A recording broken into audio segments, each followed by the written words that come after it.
Kendra's hands trembled as she held the torn fabric of her uniform against her chest, the sound of ripping still echoing in the marble hallway. Blood trickled from a scratch on her cheek where Cassandra's diamond ring had caught her skin. The entire mansion staff stood frozen, witnessing what no one dared to stop. "You think you can walk around my house like you belong here?" Cassandra's voice dripped with venom, her perfectly manicured hand still raised. "You're nothing but hired help, and you'll never be anything more." Kendra's 5-year-old son, Isaiah, was waiting for her at her mother's apartment across town, counting on the money from this job to pay for his asthma medication. She couldn't afford to lose this position, no matter how much humiliation she had to endure. Her jaw clenched, but she kept her eyes down.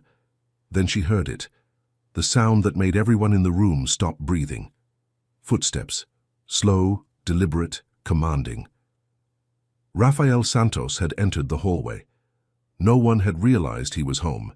If you want to discover how this explosive confrontation began and what Rafael did next, subscribe to the channel and leave a comment telling us where you're watching from. Every view helps bring more stories like this one.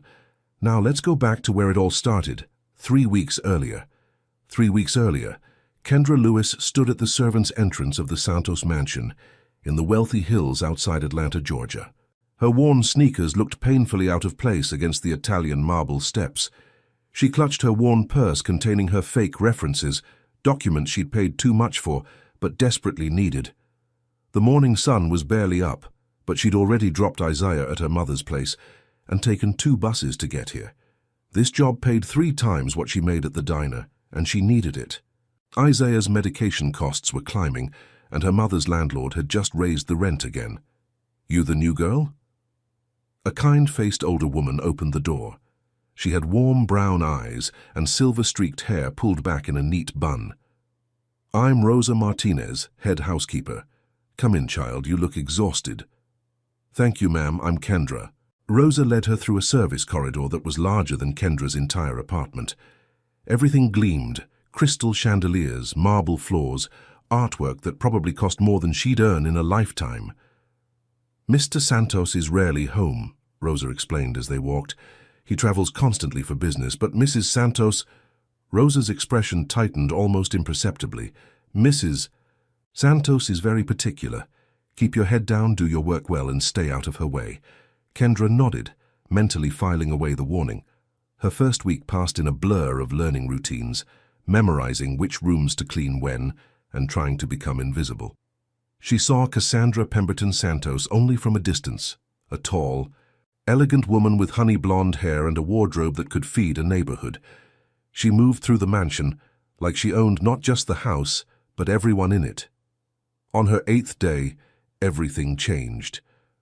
Kendra was cleaning the library, a 2-story room filled with leather-bound books that probably had never been read. She was on a ladder, carefully dusting the upper shelves, when she heard voices in the hallway. "I don't care what excuses you have, Antonio. The shipment arrives Tuesday, and I want it handled personally." The voice was deep, authoritative, with a slight accent that made certain words sound almost musical. Kendra froze on the ladder. She'd been told Mr. Santos wouldn't be home for another week. "Yes, boss. I'll handle it myself."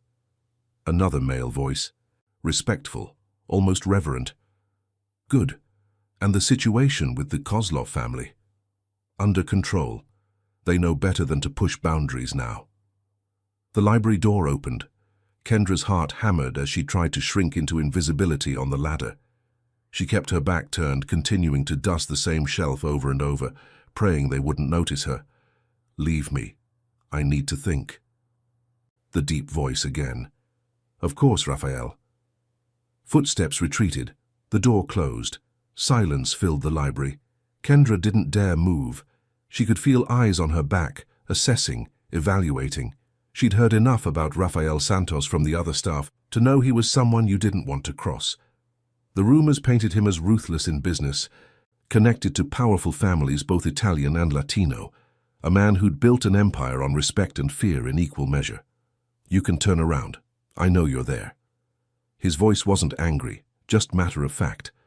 Kendra slowly turned on the ladder, her hands gripping the sides for balance. She looked down and met his eyes for the first time. Rafael Santos stood at the base of the ladder, hands in the pockets of his tailored charcoal suit. He was younger than she'd expected, maybe 40, with dark hair, sharp features, and eyes that seemed to see everything.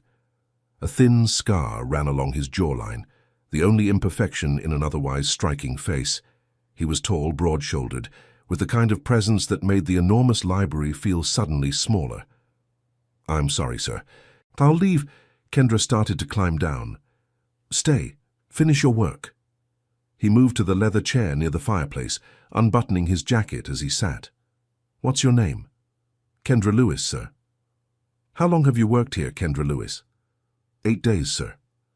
Something flickered in his expression, surprise maybe, or curiosity. "And what do you think of the Santos household so far?" It was a test. It had to be. Kendra chose her words carefully. "It's a beautiful home, sir. I'm grateful for the opportunity to work here." "Diplomatic." Was that amusement in his voice? "Tell me, do you actually read, or do you just dust books?" The question caught her off guard. I read, sir. When I have time." "What was the last book you read?" Kendra's mind raced. Would he judge her for her choices? 100 Years of Solitude by Gabriel Garcia Marquez. Now she definitely had his attention. Rafael leaned forward slightly, his dark eyes intense. "In English or Spanish?" "English, sir. My Spanish isn't good enough for the original." "But you speak Spanish?" "A little. I took it in high school. I've been trying to improve it on my own." Rafael stood, walking to a shelf nearby. He pulled down a worn Spanish copy of the same book. "Take this. Read it. Tell me what you think when you're done." Kendra stared at the book he held out to her, confused. "Sir, I don't understand." "I'm curious to hear your perspective. The translation loses something essential." He placed the book in her hands when she didn't take it. His fingers brushed hers for a fraction of a second, and she felt the calluses on his palms, unexpected on someone so wealthy.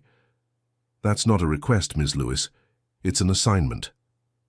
Before she could respond, the library door burst open. "Raphael! I didn't know you were home!" Cassandra swept in wearing a white silk robe, her hair perfect despite the early hour. Then her eyes landed on Kendra, still on the ladder holding the book, and her expression transformed into something cold and suspicious. "What's going on here?" "I'm working, Cassandra. This is Kendra, one of the housekeeping staff." Raphael's tone had changed, becoming distant, formal. Cassandra's eyes narrowed as she looked Kendra up and down with unconcealed disdain. "Rosa should know better than to schedule cleaning when you're trying to work. I'll speak to her about it." "Don't." Raphael's single word carried absolute authority. "I asked her to continue.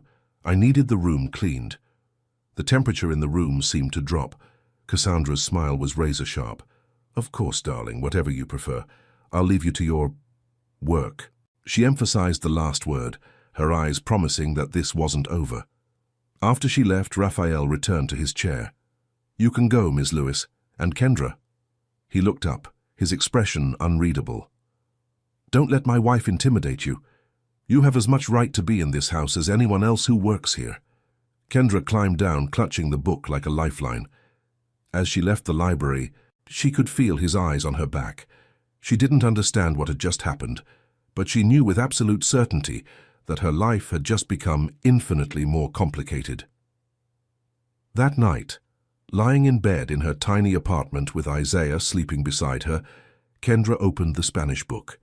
She didn't know why Rafael Santos cared whether she could read Garcia Marquez in the original language. She didn't know why a man like him would waste even 5 minutes of his time talking to someone like her, but she knew she would read it. She would read every word.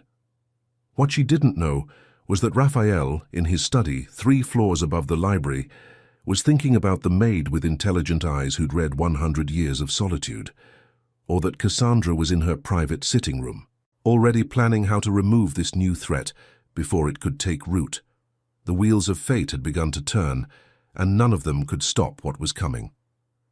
2 weeks into her employment, Kendra had established a careful routine. She arrived before dawn, completed her assignments efficiently, and stayed invisible. The Spanish copy of the novel traveled with her everywhere, on buses, during her lunch break, late at night after Isaiah fell asleep.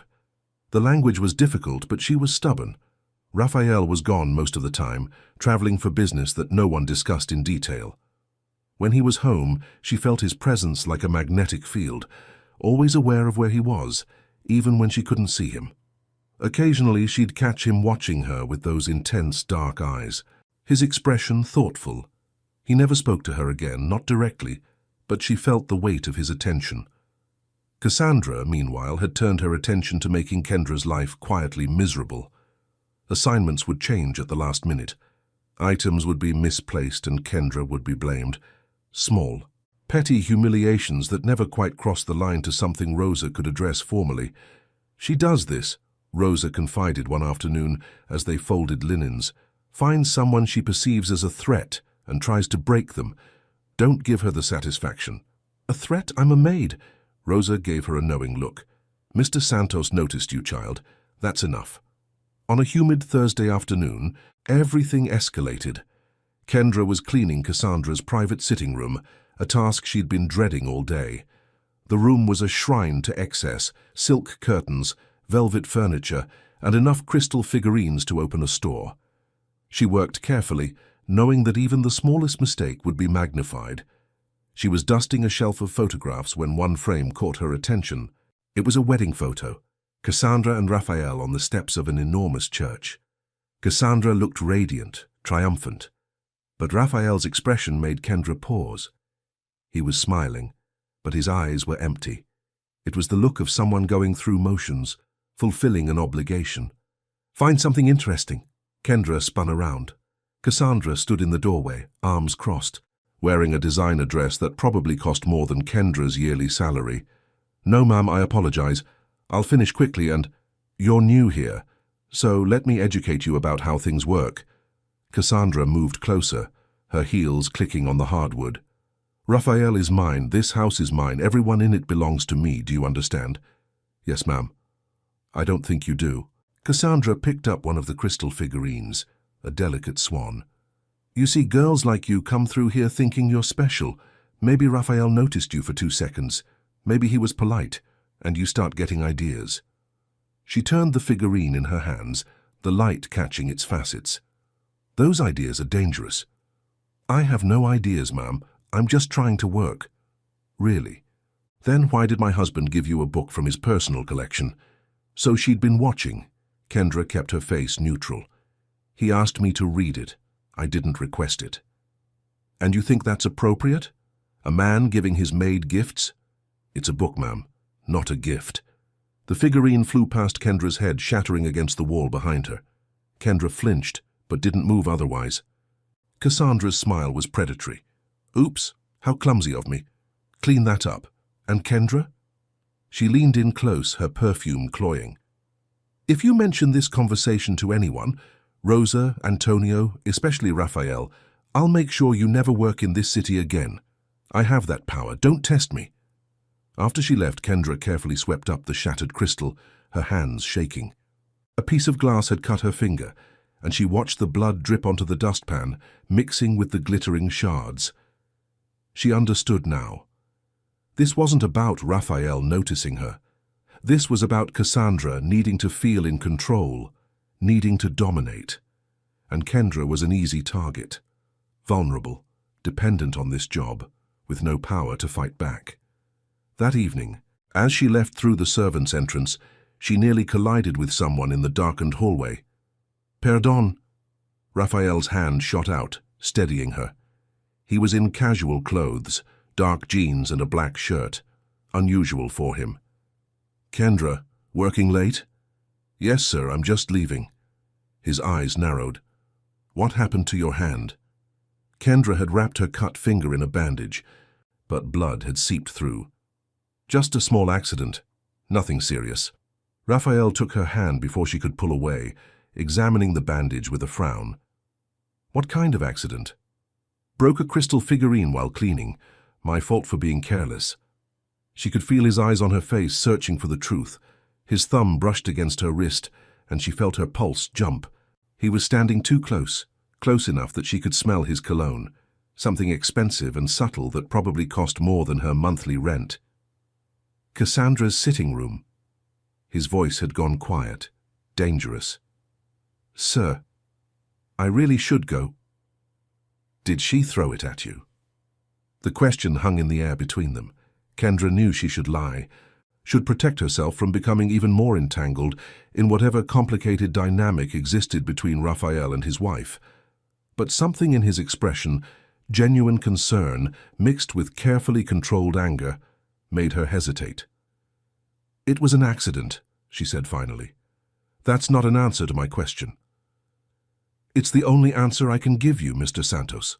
They stood there in the dimly lit hallway, his hand still holding her injured one, the air thick with unspoken words.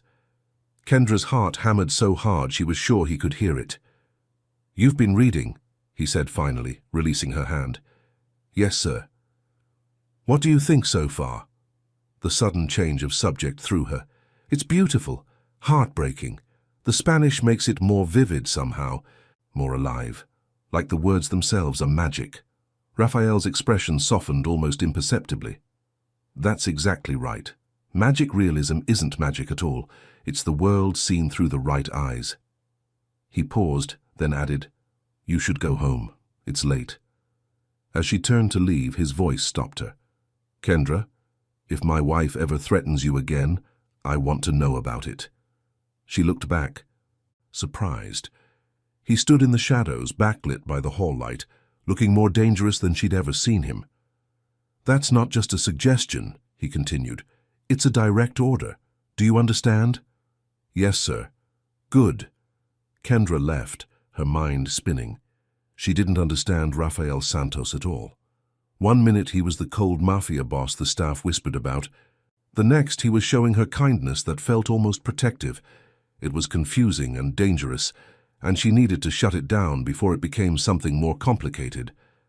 But that night, reading Garcia Marquez on the bus home, she caught herself smiling at a passage and thinking about what Raphael would say about it, and she knew she was in trouble. What she didn't know was that Raphael was in his study, staring at nothing, his mind full of a maid with intelligent eyes and a stubborn determination to improve herself despite every obstacle life had thrown at her.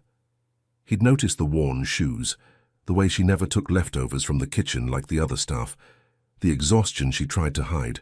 He'd also noticed the way she'd refused to give up Cassandra, even when pressed, protecting herself while maintaining her dignity. It had been a long time since anyone had genuinely interested him, and that, he knew, was dangerous for both of them. The following week brought unexpected chaos.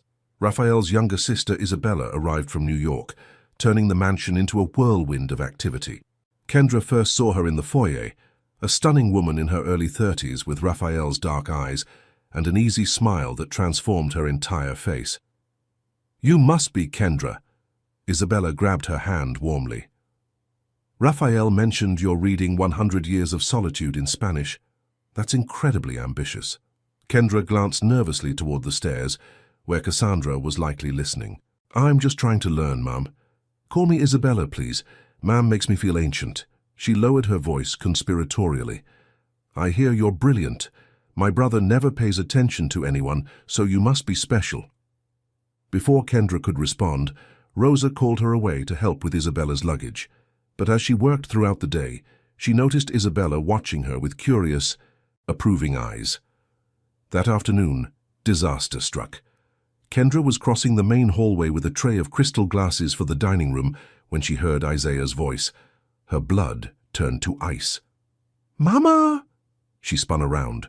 Her 5-year-old son stood in the main entrance, held by a security guard who looked confused about what to do with him. Isaiah's face was streaked with tears, and he was clutching his inhaler. "Baby, what are you doing here?" Kendra set down the tray and rushed to him, pulling him into her arms. Her mind raced. Her mother was supposed to pick him up from kindergarten.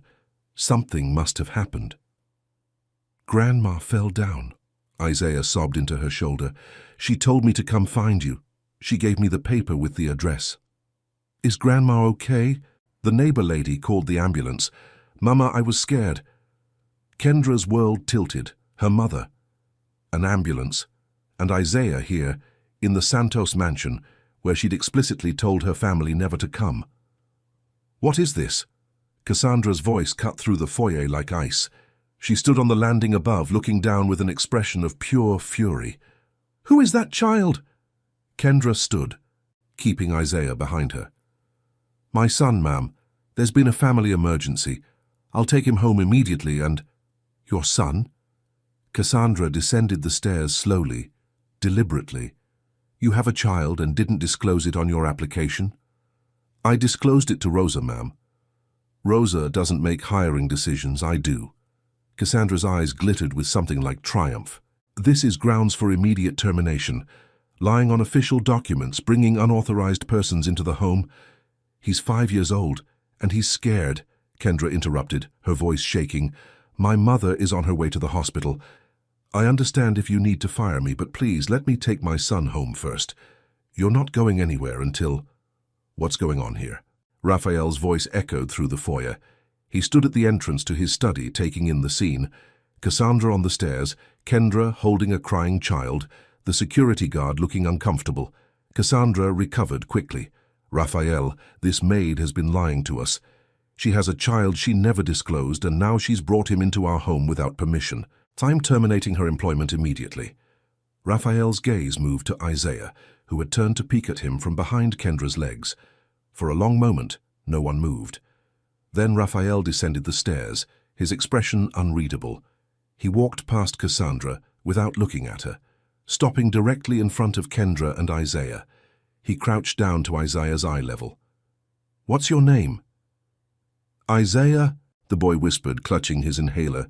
"That's a strong name." "Isaiah, I'm Raphael. Your mom works here, and she's very good at her job." He glanced at the inhaler. "Do you need that right now?" Isaiah shook his head. "Good. Can you be brave for a few more minutes while I help your mom?" Isaiah nodded. Raphael stood, turning to Cassandra. His voice was soft, but everyone in the foyer felt the steel beneath it. "Go to your room." "Excuse me?" "I said go to your room, now." Cassandra's face flushed red. "Raphael, you can't possibly—" "I can, and I am." Raphael's voice never rose, but the authority in it was absolute. "This is my house, these are my employees, and you've just threatened to fire someone during a family emergency involving a child. I'll deal with you later." The silence that followed was deafening. Cassandra looked around the foyer, seeing the security guard carefully avoiding her eyes, Rosa standing in the doorway with her arms crossed, Isabella on the landing above, wearing an expression of barely concealed approval. "You'll regret this," Cassandra hissed, but she turned and climbed the stairs, her heels clicking furiously against the marble. Raphael pulled out his phone. "Antonio, bring the car around, we have an emergency." He looked at Kendra. "Which hospital?" "Sir, I can take the bus." "Which hospital, Kendra?" "Grady Memorial, but really I don't need—" "You need to get to your mother. Isaiah needs to not be scared, and neither of you needs to be on a bus right now." He gestured toward the door. "Come on." 10 minutes later, Kendra found herself in the back of a black Mercedes SUV, Isaiah asleep in her arms, as they drove through Atlanta traffic. Raphael sat in the passenger seat, making phone calls in rapid Spanish and English, arranging things she didn't quite understand. When they pulled up to the hospital, Raphael turned to her. "Go check on your mother. I'll wait here with Isaiah." "You don't have to." "I know I don't have to. But I'm going to." He met her eyes. "Your mother is your priority right now. Let me help." Inside the hospital, Kendra learned her mother had fallen and broken her hip. She'd need surgery and would be hospitalized for at least a week. Kendra sat in the waiting room, her head in her hands, trying to figure out how she would manage Isaiah. Work, hospital visits, and bills she couldn't afford to pay. "Ms. Lewis?" A hospital administrator approached. "I have good news. Your mother's surgery and hospital stay have been covered by a charitable fund. Everything has been taken care of." Kendra stared at her. "I don't understand. What fund?" "I'm not at liberty to say, but all financial concerns have been addressed. Your mother will receive the best possible care." Raphael. It had to be. When she went back outside, she found him sitting on a bench outside the emergency room entrance, Isaiah on his lap, reading him a story from a book that hadn't been there before. Isaiah was giggling at Raphael's animated voices for the characters. "Mama." Isaiah saw her and scrambled down. "Mr. Raphael bought me a book and ice cream, and he talks funny like the abuelas at my school." Raphael stood, brushing off his expensive suit pants where Isaiah had been sitting. "How's your mother?" "She needs surgery. They say she'll be okay." Kendra's voice cracked. "Mr. Santos, I don't know how to thank you." "Don't." He cut her off gently. "Family emergencies happen. You needed help. I provided it, that's all. The hospital bill is handled. I can't accept—" "Kendra." Raphael's voice was firm but not unkind.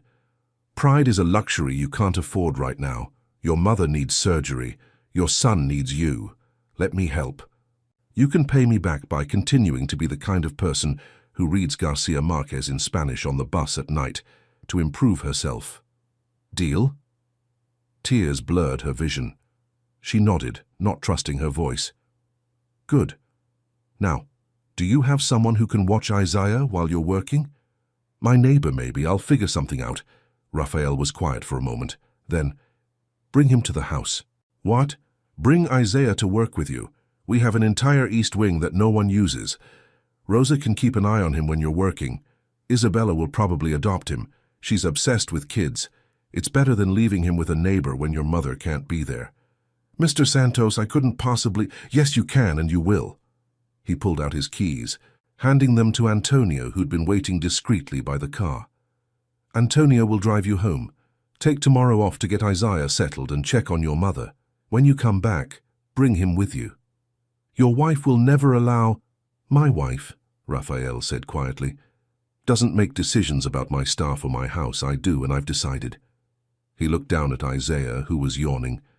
"Besides, I think this little guy and I are going to be friends. Right, Isaiah?" "Right." Isaiah grinned up at him sleepily. As Antonio drove them home, Kendra held her sleeping son and tried to process everything that had happened. Rafael Santos had stood up to his wife for her. He'd paid for her mother's surgery. He'd invited her son into his home, and he'd done it all with a quiet certainty that suggested he'd never even considered doing anything less. She didn't know what to do with this version of Rafael Santos, the man who was dangerous and powerful, but who'd spent an hour reading stories to a 5-year-old with genuine warmth. What she did know was that she was falling into something deep and complicated, and she had no idea how to stop it. In the mansion, Rafael stood in his study, looking out over the city lights. Isabella joined him, handing him a drink.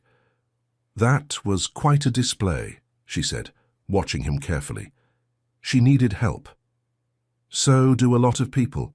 You don't usually get personally involved." Rafael was quiet for a long moment. "She's different. I can see that. The question is, can you handle what comes next? Because Cassandra isn't going to let this go. You publicly humiliated her over a maid. Over a person who was being threatened during a family crisis. Rafael." Isabella's voice was gentle. "I like Kendra. She seems intelligent, strong, genuine. But you're married, and you're not free to—" "I know what I'm not free to do." Rafael's voice was hard. "But I can protect someone who works for me. I can ensure her mother gets proper medical care. I can help her son. Those things I can do, and I will." "And if it becomes more than that?" Rafael didn't answer, because he didn't know. Or maybe because he did know, and that was the problem. The next 2 weeks established a new precarious balance. Isaiah became a fixture in the east wing of the mansion, enchanting Rosa and the staff with his brightness. Isabella spoiled him shamelessly, buying him books and toys and teaching him Spanish words. Even Antonio, Rafael's intimidating right-hand man, could be found playing cards with the boy during breaks. Kendra worked harder than ever, determined to prove she deserved the extraordinary kindness Rafael had shown her. She finished the Spanish novel and left it on Rafael's desk with a handwritten note discussing the themes of cyclical time and the weight of family history. He left a response with another book, this time Neruda's poetry. A dangerous routine developed. Raphael would be in his study late at night, working. Kendra would finish her duties and find herself drawn to the library next door.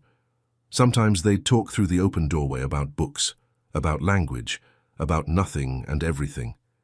He learned about her dreams of finishing college someday, about Isaiah's intelligence and humor. She learned about his younger self before the family business claimed him, when he'd thought about being a teacher. They never touched.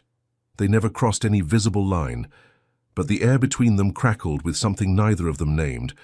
Cassandra watched it all with a cold, calculated fury. The breaking point came on a rainy Wednesday evening. Raphael had been away for 5 days on business. Isaiah had a bad asthma attack on the second day, and Rosa had called Raphael to inform him. He'd arranged for the family doctor to make a house call immediately, something Kendra could never have afforded otherwise. Dr. Martinez had prescribed new medication and left detailed instructions. When Raphael returned that evening, his first question was about Isaiah. Kendra was in the kitchen helping Rosa prepare dinner when he strode in, still in his travel clothes, hair damp from the rain. "How is he?" Kendra looked up, startled. "He's much better. The new medication worked quickly. Dr. Martinez said, 'Show me.'" It wasn't a request. Kendra led him to the east wing, where Isabella was reading to Isaiah, who was curled up on a couch with a blanket, looking sleepy but healthy. "Mr. Raphael," Isaiah's face lit up, "Bella is reading me about knights." Raphael crossed to the couch, sitting on the edge to feel Isaiah's forehead with the back of his hand. "No fever?" "No, sir," Kendra said softly. "He's doing much better." "Good." Raphael smiled at Isaiah. "You scared everyone, little man. No more of that." "I didn't mean to be sick. I know, but you're strong like your mama." The moment stretched, tender and domestic, until Cassandra's voice shattered it like glass. "How touching." She stood in the doorway, dressed for an evening out, dripping expensive perfume and contempt. The Mafia boss playing house with the help. What would the family say? Raphael stood slowly. "Cassandra, we're about to have a conversation you won't enjoy, not here." He looked at Isabella. "Can you— I've got him." Isabella pulled Isaiah closer, deliberately turning away from Cassandra. Raphael's hand touched Kendra's arm briefly, a warning or comfort, she wasn't sure. "Come with me." In the hallway outside, the confrontation exploded. "I've tried to be patient," Cassandra hissed. "I've tried to ignore the way you humiliate me with your obvious preference for that woman. But this, bringing her bastard child into our home, making him comfortable while you act like a human being." Raphael's voice was dangerously quiet. "Like someone with basic compassion? She's a maid, Raphael. She's nothing, and you're making me look like a fool." "You're making yourself look like a fool.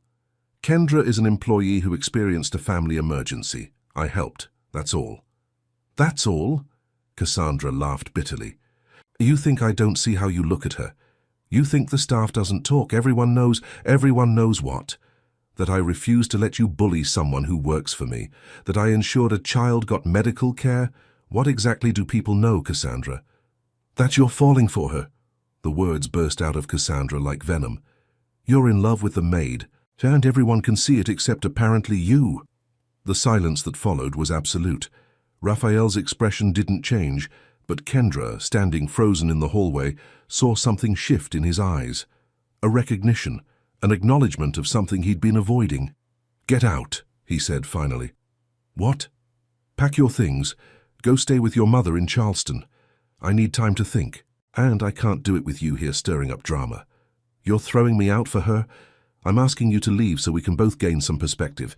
If you refuse, I'll have Antonio drive you. Your choice."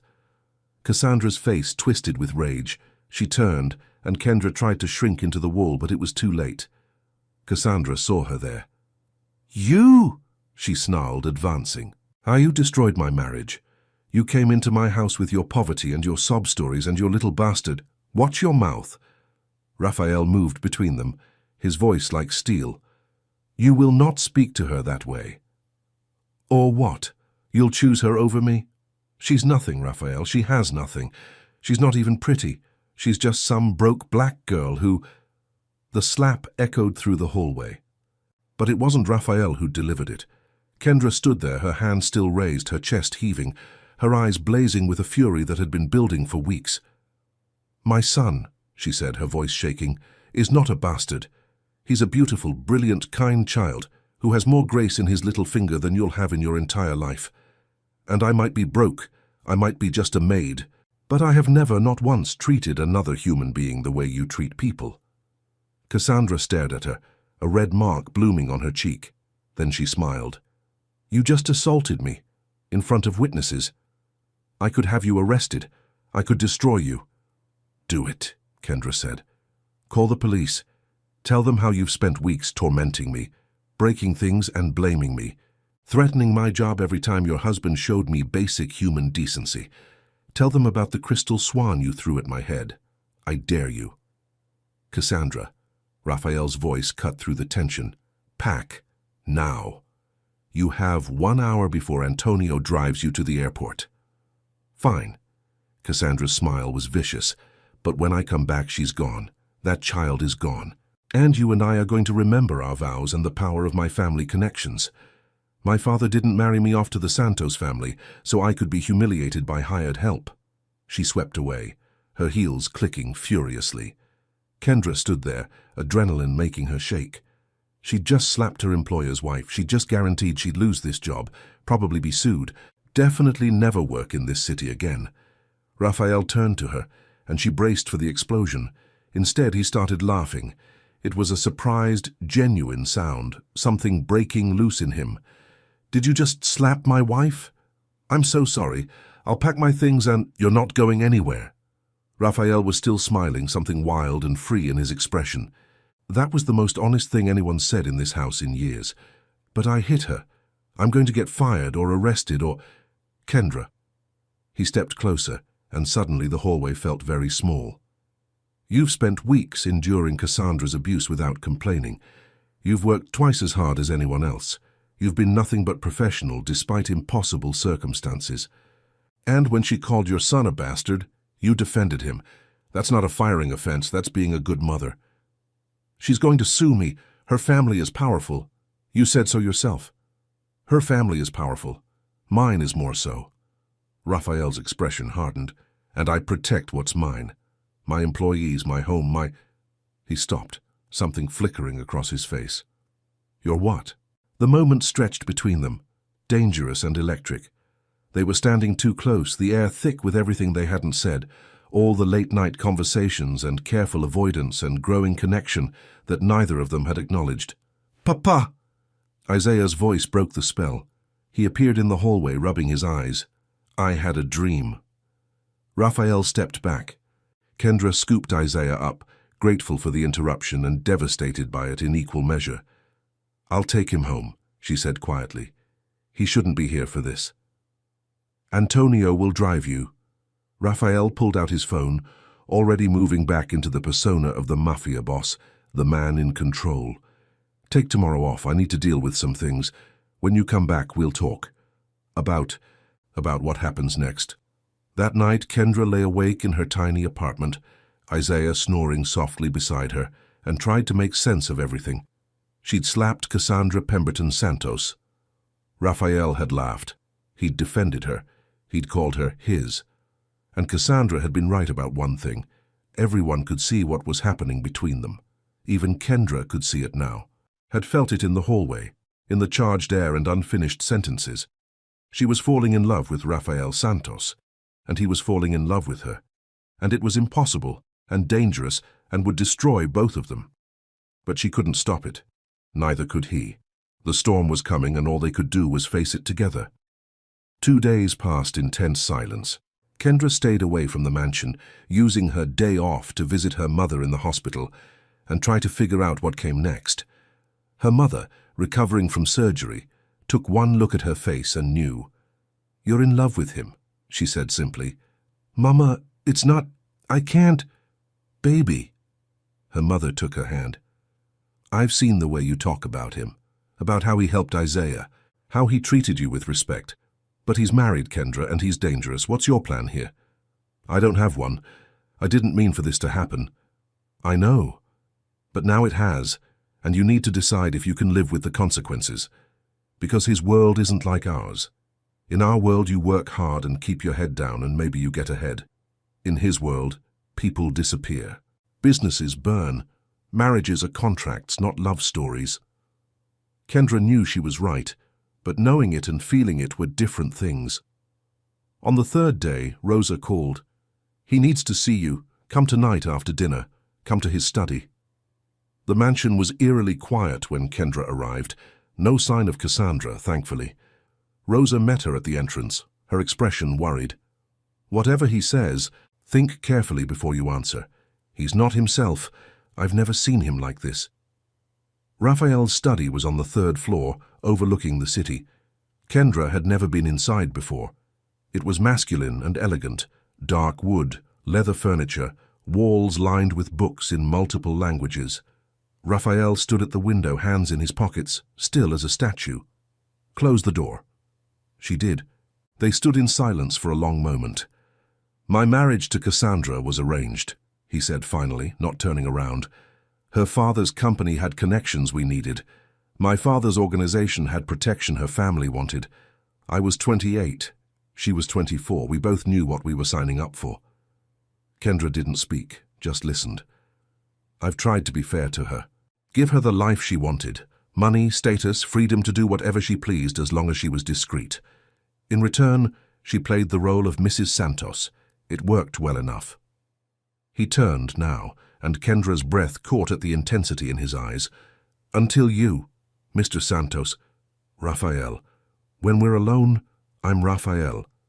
"Raphael," she said softly. "I never meant to cause problems in your marriage. I know that's what makes this so damn complicated." He crossed to his desk, picking up a folder. "Cassandra's family sent this. It's a reminder of all the business arrangements tied to our marriage. Contracts, deals, political connections. If I divorce her, it costs me a lot.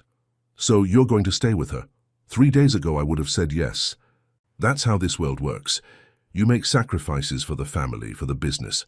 Personal happiness is secondary." He set down the folder. "But then I realized I've been justifying my own unhappiness for years, telling myself that loving someone was a luxury I couldn't afford, that my life was set on a path and deviation wasn't possible." "What changed? You slapped my wife for calling your son a bastard." He smiled slightly. This woman who has every reason to play it safe, to keep her head down, to accept whatever scraps of respect you're given, you stood up and defended what mattered to you. And I realized I've spent 15 years not doing that, not fighting for what I actually want." Kendra's heart hammered. "What do you want?" Raphael closed the distance between them in 3 strides. He didn't touch her, but she could feel the heat of him, smell his cologne, see the conflict and decision in his eyes. "I want to wake up next to someone who reads Garcia Marquez in Spanish because she's determined to improve herself.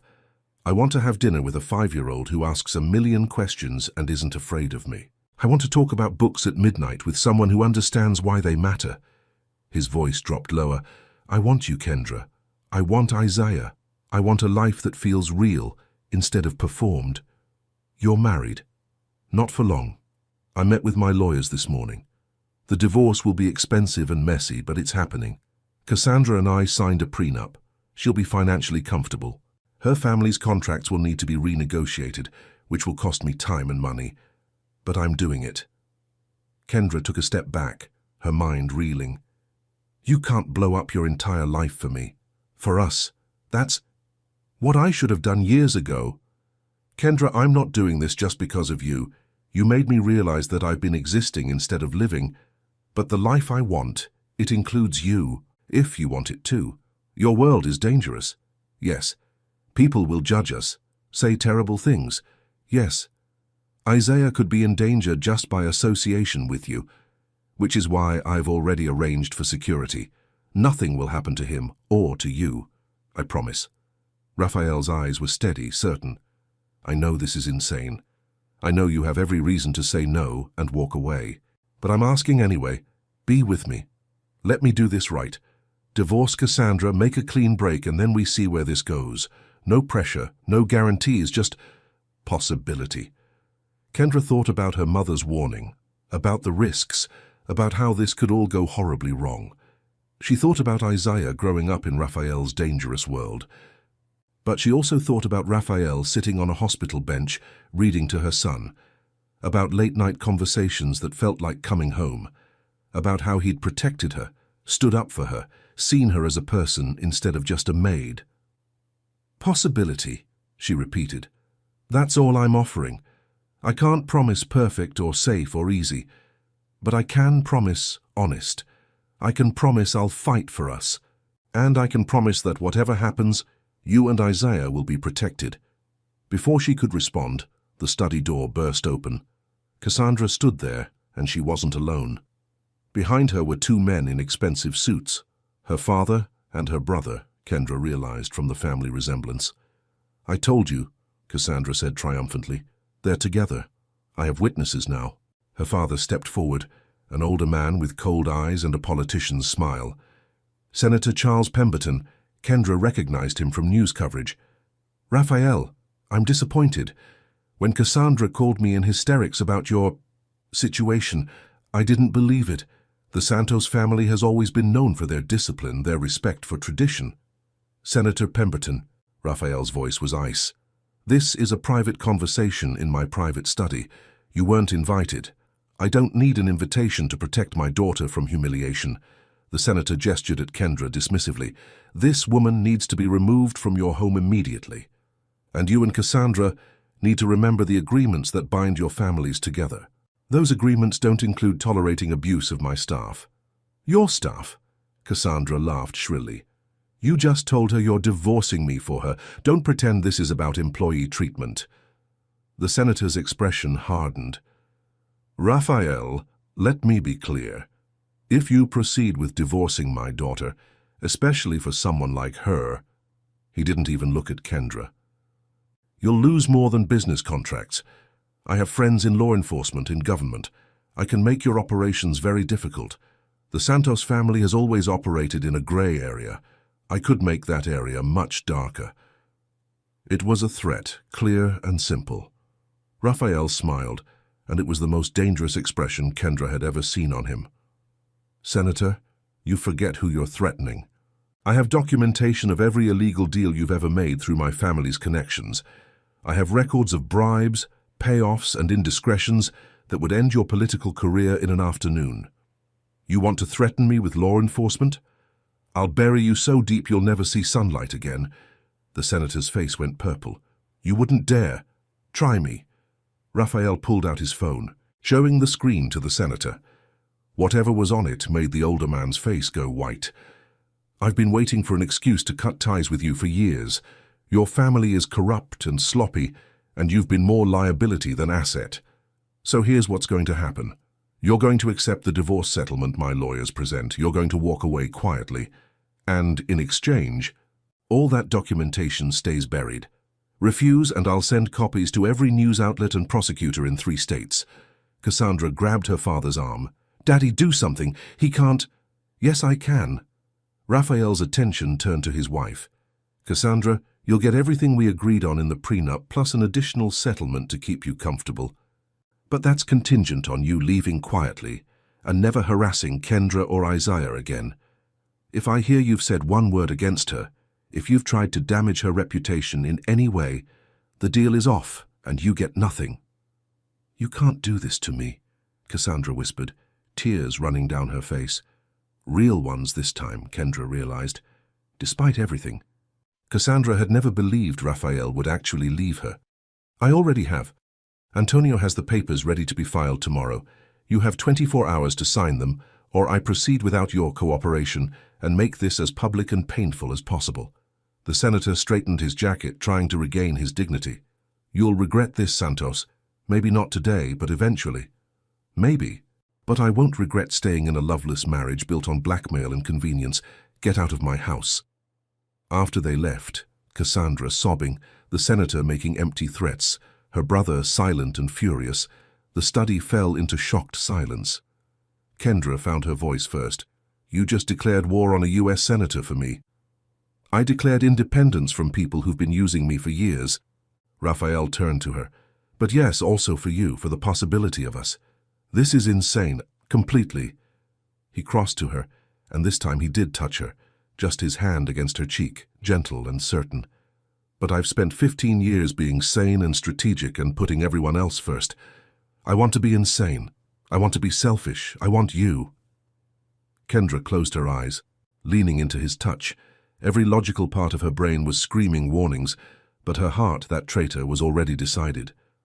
Isaiah comes first, she said finally. Always. If this puts him in danger, he'll have the same security I have. Better. Nothing happens to him, Kendra, on my life. And when your world comes calling, when there's violence or danger, I'll handle it, like I always have. But you and Isaiah will be protected. That's not negotiable. She opened her eyes, looking up at him. Why me? Really? Because you're real. Because you read books that challenge you and defend your son like a lioness and work 3 jobs without complaining. Because you make me want to be better than the role I was born into. His thumb brushed her cheek. Because when I'm with you, I remember what it feels like to be human instead of just powerful. Kendra made her decision. She stood on her toes and kissed him. It was soft, tentative, full of promise and fear and possibility. Raphael's arms came around her, pulling her close but not crushing her. The kiss deepened, and Kendra felt years of loneliness and struggle and keeping her head down melt away. This was terrifying and wonderful and probably a huge mistake, but it felt right. When they finally broke apart, both breathing hard, Raphael rested his forehead against hers. I'm going to do this right, he promised. Clean divorce, time for everyone to adjust. No rushing. We take this slow. How slow? He smiled. Well, maybe not that slow. They spent the next 2 hours in his study talking, really talking, about her dreams to finish her degree, about his plans to transition some of the family businesses into legitimate operations, about Isaiah's future and how to blend their very different worlds. At midnight, Rosa knocked softly. Mr. Santos, Cassandra and her family have left the property, and Isaiah woke up asking for his mama. Reality crashed back in. I should go, Kendra said reluctantly. I know. Raphael walked her to the door. Kendra, no matter what happens next, no matter how messy this gets, thank you. For what? For being brave enough to let me try.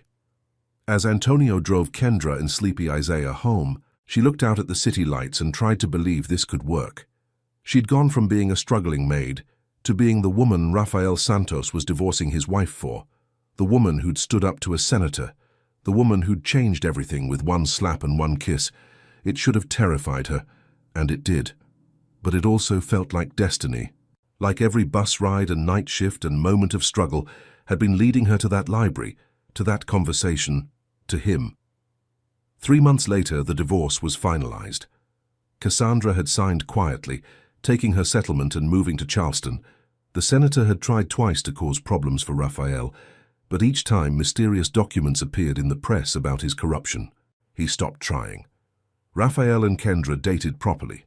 Dinners, movies, letting Isaiah get used to him as more than just Mr. Raphael. The mansion staff watched their boss transform from a cold, controlled man to someone who laughed, who played with a 5-year-old, who looked at Kendra like she was the only thing in the world that mattered. Isabella called it the best thing that ever happened to her brother. Antonio, gruff and loyal, admitted that he'd never seen Raphael truly happy before. There were challenges, press attention, judgment from some of Raphael's business associates, Kendra adjusting to security and wealth and a world she'd never imagined being part of. But they faced it together. And on a spring evening, almost a year after the day Cassandra tore Kendra's uniform, Raphael proposed. Not in the mansion, but in the tiny apartment where Kendra had read Garcia Marquez by lamplight, where she'd dreamed of something better. I want to start from here, he explained, on one knee in her worn living room, from where you were real before my world complicated everything. Kendra Lewis, will you marry me? She said yes. 2 years later, Kendra stood in the library of the mansion, no longer a maid but the lady of the house, though she'd never quite gotten comfortable with the title. She watched through the window as Raphael taught Isaiah to ride a bike in the gardens, both of them laughing when the boy wobbled and caught himself. Her mother, fully recovered, lived in the guest house on the property. She'd made peace with Kendra's choices, seeing how Raphael cherished her daughter and grandson. Kendra had finished her degree, studying literature at Emory. She was working on a thesis about Garcia Marquez, the writer who'd inadvertently changed her entire life. The house was different now, warmer. Raphael had backed away from the most dangerous parts of the family business, focusing on the legitimate operations. They still had security, still lived with the reality of his world, but he'd built walls between his family and the violence. "Mama!" Isaiah, now 7 and bright as sunshine, ran in. "Did you see? I rode without training wheels." "I saw, baby. You were amazing." Raphael followed, sweaty and grinning. "He's a natural, completely fearless." "He gets that from you," Kendra said, rising to kiss him. "He gets it from his mother, who slapped a senator's daughter and changed both our lives." Raphael pulled her close. "No regrets?" "None. You?" "Only that I didn't find you sooner." That night, after Isaiah was asleep and the mansion was quiet, Raphael found Kendra in the library reading. He sat beside her, pulling her feet into his lap. "What are you thinking about?" he asked. "Destiny, coincidence, how I took a job as a maid and ended up here. You ended up here because you're brilliant and brave and refuse to be diminished." He kissed her ankle. "I'm the lucky one in this story. We're both lucky. That too." They sat in comfortable silence, and Kendra thought about the scared woman she'd been, taking a job she was overqualified for, hiding her son, just trying to survive.